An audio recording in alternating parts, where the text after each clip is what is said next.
I've got a special guest in the building, a lovely singer-songwriter who I don't know if I discovered her, but I heard her the first time a couple weeks ago when I went to a gig in Shoreditch, and I fell in love with her voice, her band, everything was amazing. So the amazing TAZ is in the studio with me. Hi, thank you so much for having me. I'm so excited to be here. So my first question is always, what's been the highlight of your week? The highlight of my week? I was actually in New York earlier this week and I performed at an open mic there, which was really fun. That's fun. Yeah. That's cool. How was New York? New York is incredible. I think there are certain areas where it's a bit scary sometimes, but on the whole, I love it. I love the shopping scene, the music scene. It's a really great place. Nice. But when I speak to people about music in America, they say Los Angeles is the place to be. So. Oh, yeah. I guess that's where like the music hub is. But I don't know. For me, the way I imagine New York is that it's just a really creative place. Yeah. So surely it must be a good place for music too. It definitely is. Like there are music nights everywhere happening every day. And so many creatives, as you said, like fashion, photography, art. It's amazing. Yeah. How was the open mic? It was amazing because I think I'm trying to build a bit of a network in New York as well. And so I got to meet the instrumentalists there. Nice. There was like a house band, kind of made connections through that. I met a DJ who is looking to like make music with R&B singers. So I was like, enter TAZ. You're like, hello there. Yeah. So on the whole, it was great, and I want to go back. Yeah, cool. Well, you will if your boyfriend's there now. Surely you'll be there more regularly. Yes, for sure. I'm going to be in between London and New York, I think. You make your mark in New York. I love that for you. That's exciting. Thank you. Yeah, because you'll have your little hub here and there, and then and also surely the music scene there is sort of different, so you get different inspiration. Yes, exactly. It's very different. I think the London music scene and the New York music scene both have their individual like pros. And as you said, it's nice to draw creativity and inspiration from the different types of music that are coming out of both cities. It's really cool. Yeah, nice. So can you introduce yourself to our listeners who don't know who you are yet? Sure. My name is TAZ. I'm an R&B neo soul singer-songwriter. I started releasing music almost a year ago now, and I'm based in southwest London. And I've actually got a song coming out in less than 2 weeks. I think it's the 18th of July, which I'm excited for. It's a collaboration with someone called Bastard. He's an up and coming rapper in the neo soul genre as well. Oh, I do love like an R&B or rap mix. I think it's one of the best things on earth. I'm excited for that. Tell us more about it in a second. We're going to introduce you to some of TAZ's music with Honey.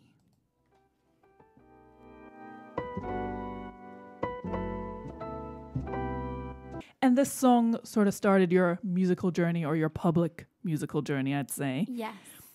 Why did you decide to start releasing music last year? I wanted to begin my own artist project around, I guess, the beginning of 2024.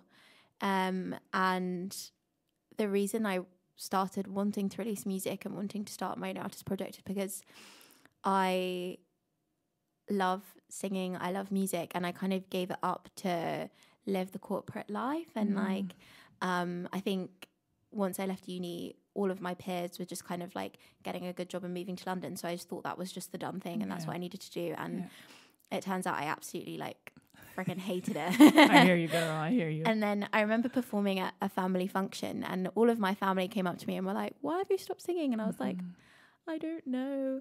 So then that was at the back end of 2023. So then my New Year's resolution in 2024 was to like get all of these songs that I was writing in 2023 and like convert them into like releases and stuff. So that's why.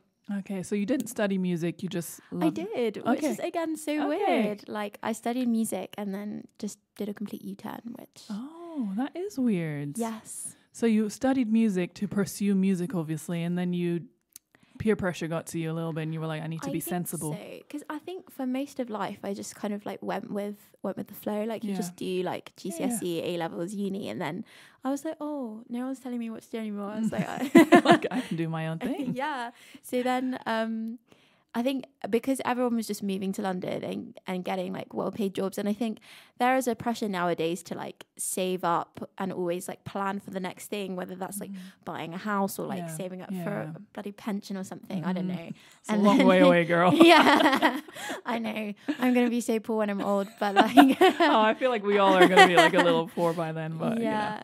But then, I just went into it because I thought that was like the sensible thing to do. And I think also like breaking into the music industry, I didn't know anyone in the music industry, and I was like from Surrey, and I think I just didn't really know how to do it. So I was like, I'll just play it safe for now and then figure stuff out. And then it got to a point where I was actually finding my job unbearable, and I was like writing so much music. I was like, I just need to figure this out. So I did. Good, and I love that.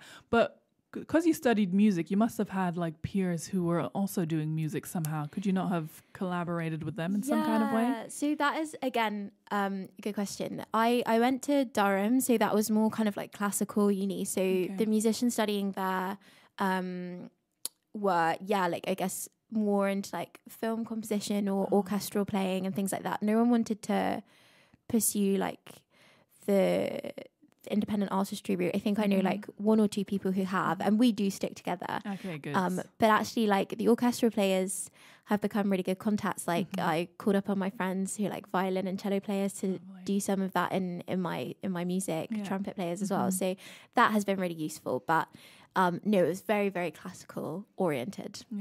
Yeah, fair enough. But it's good that you kept in touch with the people who can sort of elevate, or you guys can elevate each other. Exactly, for sure. And I think they also enjoy being brought back into music because they work just kind of like normal jobs as well. They also got like pushed down the mainstream way. I get that. Sometimes you just feel you need to do what everyone else does, and then you sort of wake up one day, you're like, why am I doing this? Honestly, I'm the same. Yeah, but it's good. It's good that you found your way out and that you're trying this. I think, you know, you never know where life will take you, but I think it's so important to try. Absolutely. Because like if you don't try it, then it could have worked out, and you never know. Exactly. I think I would regret it so much if I woke up in 40 years' time never having pursued this, because music has been like such a huge part of my upbringing. And I would have kicked myself if I never tried, for sure. So we just listened to the song Summertime. It's the first song you released. What does it mean to you? Because obviously it must be a big deal. Yeah, I mean, it was like, it just holds so much like symbolism. It was like a huge pivotal shift in my life. Like my first time getting radio play, like my first release, I had a launch gig for the first song, and I got presented opportunities and like worked with new people, and also just established myself as an artist with that song. So it holds a lot of meaning. It's in terms of like the content of the song itself, it's more of kind of like more of a light kind of summer tune. But in terms of like what it represents, like it's very dear to me. It must be scary putting your first song out there. Yes, it is. And like, I think I was telling you earlier, like I'm a bit of a perfectionist, and you always, the more you sit there and listen to a song, the more you want to change. But there comes a point where you just have to be like, this is good. Like, let's just get it out and see what happens. So it's like also really like vulnerable. You're like putting a piece of like yourself out there. It's a piece of your creativity and your art. And I think you just have to not care about kind of like negative opinions. And obviously some things will be valuable in terms of like constructive feedback, but you just have to kind of put it out there and be like, whatever, like we'll see. This is me. Yeah. So a lot of artists always say like once the music goes out there, it's not theirs anymore. Like that's what a lot of like people I've interviewed, and a lot of them are like, okay, it was mine, but now that it's out there in the world, I'm not in charge of it anymore. So I can't navigate how people receive it. I can't navigate if they like it, dislike it. So I think maybe that's a good way of sort of letting go of it, and then sort of not taking criticism too seriously. Exactly. Well, that's easy for me to say. I don't put music out there. I'm just like, I like listening to music. That's a very different experience for me. But I think that probably makes it a bit easier. For sure. And I also think like, if you are doing music for the love of making music and you truly love that song, then that's all that really matters. That's true. I think obviously you do have to be receptive to what people think, but also it's your art. So it's what you wanted to put out there at the time. So it's true. And also art is subjective. Like there are always going to be people who like things, who dislike things. So what you said is very true. It just has to be true to you and authentic to you, and sort of, I think where artists get lost is when they try to do something just to please listeners or labels or whoever, because then it's not them. Exactly. And I think oftentimes you can hear when artists are just doing things to just putting out music for putting out music's sake, essentially. Totally. You can feel it. Totally. I agree. Hello, and welcome back to Hoxton Radio. I'm here with TAZ today, and we're going to do some quick fire questions now. So, you ready? I'm ready. Just answer first thing that comes to mind. Don't think about it too much. Okay. Cool. First question is, what's the first album you ever bought?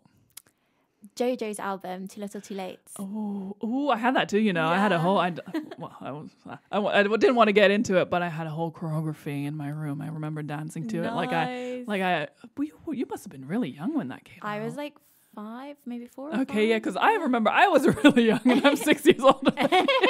Yeah, so that's so cute though. Next question is, what's on repeat right now? Act Right, Sasha Keeble. Nice. Biggest musical red flag?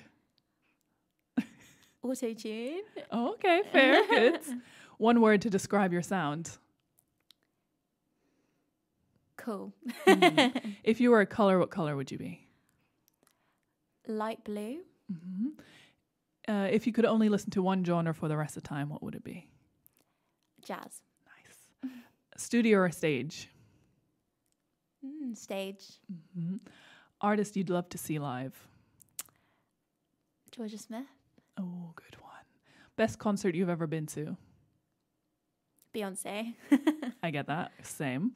Your dream collaboration, dead or alive? Amy Winehouse. Oh, that would be good. Yeah. That would be very good. I can see that. Oh, it's such a shame. In my dreams. Yeah. Oh, such a shame she's not with us anymore. I know. Yeah. So sad. We're going to play another one of Taz's songs now called Tunnel Vision.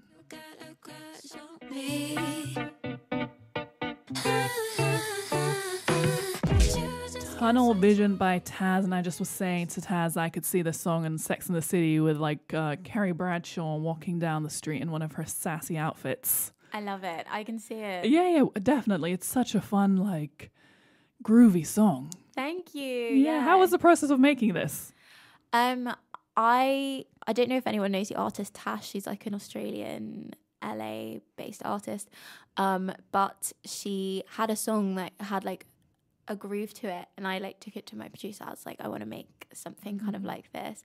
And then when we were coming up with ideas for what the song was going to be about, I'd actually just got back from a holiday in Albania, and there were some like really predatory guys in the club, and the song is just basically about having tunnel vision for someone who doesn't really want the attention. And so it's just playful, sassy, like very female empowering. And we made a music video for it as well, which was really fun. Yeah, I watched it the other day, and I want to ask, how was the process of that? How was your creative input? Like, did you think about the visuals? Did you think about the storyline? Yes. How was that process?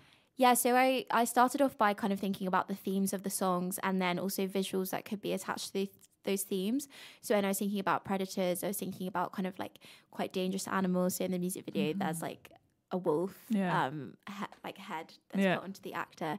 And then my friend Sue Young-Han is a creative director, and they basically took my vision and elevated it far beyond what I thought. And we had this idea to kind of give him like a love potion, the main character in the video. And from that point onwards, like the camera lens changes, like it becomes blurry and kind of emulates his vision being distorted. And yeah, it was such a fun process, like coming up with little creative things like that, and getting into that world as well, like the visual world of music, which was so much fun. Yeah, it's a really cool video, and I like the story. It's very... Like, that's why I'm asking, did you come up with this? Because it's a hard thing to do. But I guess because you already wrote the song, you already were halfway there. But thinking visually is so different to thinking musically, I guess. Yeah, it is different. I think I had the themes in mind and the settings in mind. And then my friend Sue kind of pieced together a story. And it was kind of based off of The Love Witch, the film, which kind of follows like a femme fatale trajectory, which was really fun. Yeah, it's a great song. I love this song. And it's great for the summer. When did you release this one? It was great for the summer, but I released it in November, annoyingly. So. Never mind, we'll listen to it this summer. It's just as good. It's just as good. The game is called Skip, Repeat, Delete. Okay. where I play 3 songs and you need to let me know which one you're skipping, which one you're repeating, and which one you're deleting. Oh, good game. Okay. So I'm just going to play snippets of each one. I think you're going to have a hard time with this. Okay, we're starting with Lauryn Hill and Doo Wop. I have On and On by Erykah Badu. Jill Scott. Oh, God. Oh, my God. Okay, which one are we skipping? Which one are we repeating? And which one are we deleting? I just want to put a disclaimer that all of these songs are fire. This is one of the hardest things I've ever done. I get it. I probably repeat Doo Wop by Lauryn Hill because I love that woman. Yeah. And I would probably skip On and delete Golden. Oh, okay. Yeah. Yeah. Yeah. I'm What with would you you. do? I'm with you with repeating Lauryn Hill. Yeah. Because she has so few songs. We can't skip any of them. we have to appreciate Exactly. it. We can't get rid of any of them. But then I think I would skip Golden and delete On and On. Interesting. Yeah, but that would be hard for me too, though. It's tough. Yeah. I always do this with like the artists in mind that I'm interviewing. I'm like, they're gonna have a good time, and then everyone's like, "What would you do?" I'm like, "Oh, Yeah. That was a good one for me. yeah, That was amazing. Yeah, I saw that you liked. I think in your bio it said Erykah Badu and Lauryn Hill, so I was like, Jill Scott's probably in there too. Jill Scott. Yeah, 100%. she's fantastic. Yeah. Okay, so that's that done. Tell us what you have coming up for 2025. Okay, so I've got the remainder of my EP coming out. The next song on the EP is coming out on the 8th of August. I also have a gig on the 8th of August in Soho, the third space. And then on the 18th of July, I have another song coming out that's separate to the EP, and that's a collaboration with Basta, who's a rapper, and Benamo, who's the producer, and he plays some sax on it as well. It's called River, so keep an eye out for it, please. We will. And where can people find you, follow you? Yes, so my Instagram is taz.sings, so taz.sings. And my Spotify is just Taz in all caps. And you might have to put one of my song titles in there as well. So We'll Honey find or you. Grateful. Yeah. And if you can't find it, go through the Instagram. Yes. And you'll definitely find it. So go ahead and follow Taz on all socials. Definitely follow her music because she's got banging new music coming out, and we want to be part of the journey early on, that we can root for her and cheer for her and go to her gigs and just support. Thank you for coming. Thank you for having me. This was so fun. Of course. And I will hopefully see you soon.